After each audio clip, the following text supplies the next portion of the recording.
Com o placar voltado para 4-3 a favor da humanidade e com os humanos pela primeira vez à frente do placar, Beelzebub vai para a batalha com a pressão de que precisa empatar e vingar a morte de Hades. Só que além disso tudo, Bel carrega um nome extremamente complicado para a sociedade ocidental. E vamos comentar como isso pode influenciar bastante em sua luta!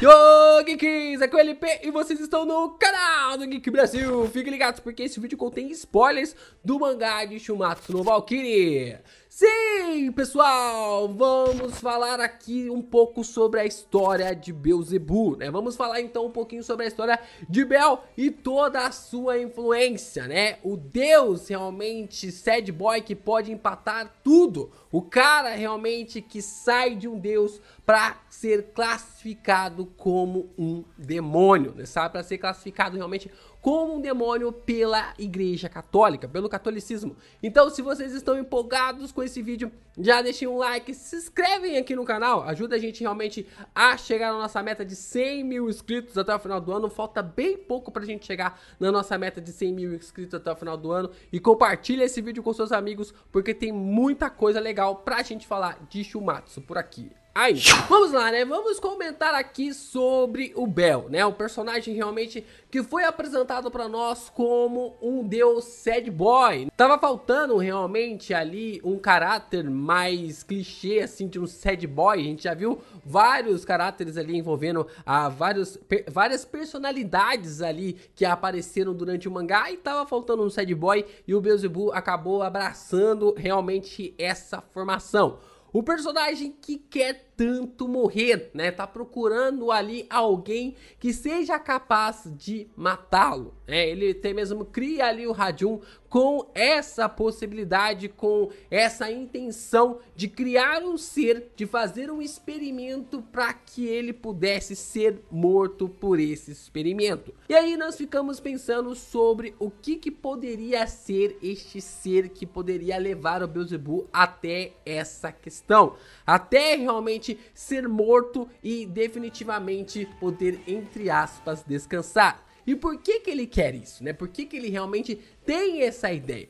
Nós então temos aqui um pouco da revelação do passado sobre o Bel no mangá de Shumatsu no Valkyrie e a forma bem contundente que é carregado ali na trama, né? Que todas as pessoas que se aproximam dele acabam morrendo.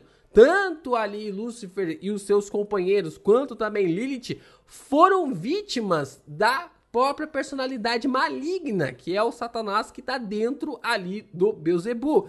E essa figura maligna que está dentro ali do Beelzebub é aquilo que ele quer acabar, é aquilo que ele quer eliminar, né? A forma realmente como a gente pode perceber desse grande passado do personagem e a forma como que tudo isso pode ser colocado de um jeito completamente macabro, né? Aquela figura, aquela imagem final de um dos capítulos atrás, na qual ele está desesperado e nós podemos ver ali tanto a figura de Lilith quanto também dos seus amigos ao seu redor, como se fossem zumbis, né? Como se fossem ali pessoas na qual estão o tempo inteiro, 24 horas por dia, perseguindo e lhe atormentando.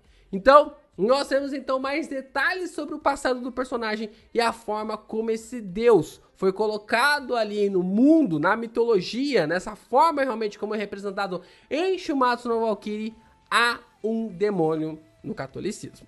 Vamos lá, né? Da onde que saiu realmente essa questão, né? Da onde que saiu ali toda essa cultura e a forma de colocar o próprio Beelzebub como um demônio, né? Sendo realmente fomentado através disso. Nós temos então relatos antigos, manuscritos antigos da época ali da Cananeia, né? Quando os israelitas ainda não haviam dominado a região ou subjugado os povos da região. Baal era o principal deus dos cananeus. conhecido como o deus do sol, né? Ele era conhecido ali como o deus principal ali dos cananeus e a forma realmente como ele era colocado numa espécie de adoração. Ele era colocado realmente como uma figura extremamente divina pela galera ali daquela região e a forma como isso era bem conscientizado na época, naquela parte. Só que, de acordo com os manuscritos religiosos daquela região, daquele povoado, segundo a mitologia, Zebub, que é a parte referenciada maligna de Satanás que nós estamos acompanhando em Shumatsu no Valkyrie, teria realmente feito Baal como seu arqui-inimigo. Ali Zebub então juntou grandes magos da antiguidade e acabou derrotando o Baal numa batalha épica que durou vários dias. Mas, por ter realmente expandido ali um poder, né, por ter realmente utilizado uma força inacreditável, ele acabou forçando o cosmo a abrir um buraco. E esse buraco sugou os dois deuses e nessa sucção eles se tornaram um só. Belzebu, né? Ali transformando meio que Baal Zebub para Belzebu. E assim, o seu espírito foi arremessado ao inferno e lá pendurou na fossa com o intuito de preservação do funcionamento dos cosmos, né? Então, a figura realmente que assumiu essa característica, né, que é no caso o próprio Belzebu na história de Shumatsu no Valkyrie, a gente começa a perceber que tem um pouco de dualidade, porque ele não voltou para a Terra para não afetar o cosmos, para que a Terra não fosse destruída. E aqui então é falado que o seu poder excedia o poder de Zebub e do próprio Baal. Proclamou-se então o senhor da cidade de Dite, antes governada por orcos, né? E é aí que vem essa grande questão, né? Ele foi representado, ele vai realmente decaindo ao longo do tempo, ele era o principal deus, e aí provavelmente deve ter entrado um novo manuscrito, deve ter entrado um novo sacerdote, colocando a fusão desses dois deuses, para que ele não fosse tão adorado assim, até que o povo de Israel chega na região e começa a subjugar os povos que estavam ali. E como a gente pode observar ali em grandes partes dos manuscritos escritos ali pelos cananeus e também sobre os descritos tanto na Bíblia que está em Juízes, 1 Samuel, 2 Samuel, 1 Reis e 2 Reis, a gente pode observar que a adoração a Baal era algo que alguns israelitas combatiam na antiga Israel, por não adorarem Ieua e por causa também de sacrifícios de bebês, né? Era muito comum naquela época, quando ia começar o tempo da primavera, um grande sacerdote ou alguém vinha até o local ali da própria... Cara, pensar nisso hoje é algo muito bizarro.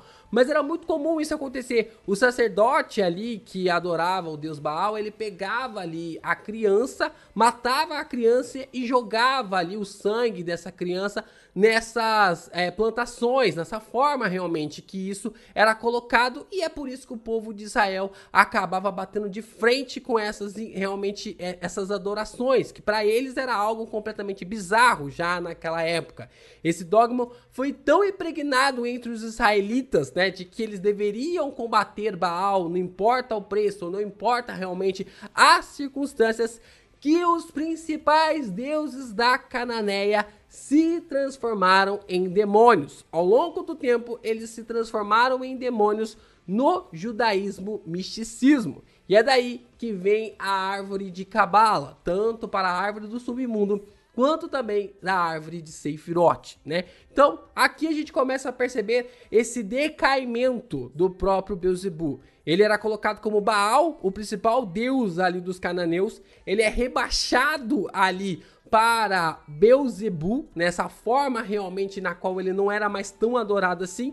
E aí vem o povo de Israel e começa a colocar ele como uma figura demoníaca para que as crianças, ou para que o Deus ali de Israel, Ieua, né, que é o próprio Deus que os cristãos acreditam hoje, né, que nós cristãos acreditamos hoje, isso realmente é colocado de uma forma que ao longo do tempo vai sendo explicado, vai sendo passado de geração para geração. E assim, quando chega no catolicismo, né, que vem da religião judaica, É claro que isso seria herdado também pela religião, né? Isso, infelizmente, não é algo que, se você pegar para ler a Bíblia, você vai conseguir ver uma definição concreta, uma explicação sobre demônios, mas sim apenas por crendices, né? Isso realmente ali é algo passado de uma geração para outra, de uma pessoa ali para outra. E aí, na Igreja Católica também foi definida nessa situação. E assim, Beelzebub assumiu a figura do pecado da gula, né? Ele é colocado culturalmente ali pela Igreja Católica como o pecado da gula, essa representação do pecado da gula. E agora eu tô curioso para saber como que o Memura vai fechar a história do personagem na trama. Se ele vai realmente focar ali nessa história original que ele criou, mas ao mesmo tempo pincelando com algumas coisas do cristianismo, ou se ele vai focar completamente nesse findar do personagem ligado ali os contos, né? Ligado ali às histórias que é passado para nós através dos cananeus. Esses manuscritos que foram realmente colocados para nós, se nós iremos ter ali um embate no flashback do próprio Beelzebub, né? Do próprio Baal com o próprio Satanás ali, com a figura de Zebu. E se a gente vai ter esse flashback dessa fusão desses dois personagens, desse novo ser que o próprio Beelzebub não tem memórias. Essa pode ser a grande saída do Memura para fazer com que essa trama se torne algo original e tirar definitivamente o temor dos personagens de que nós estamos acompanhando uma batalha igual ao que a gente já acompanhou em Shumatsu no Valkyrie.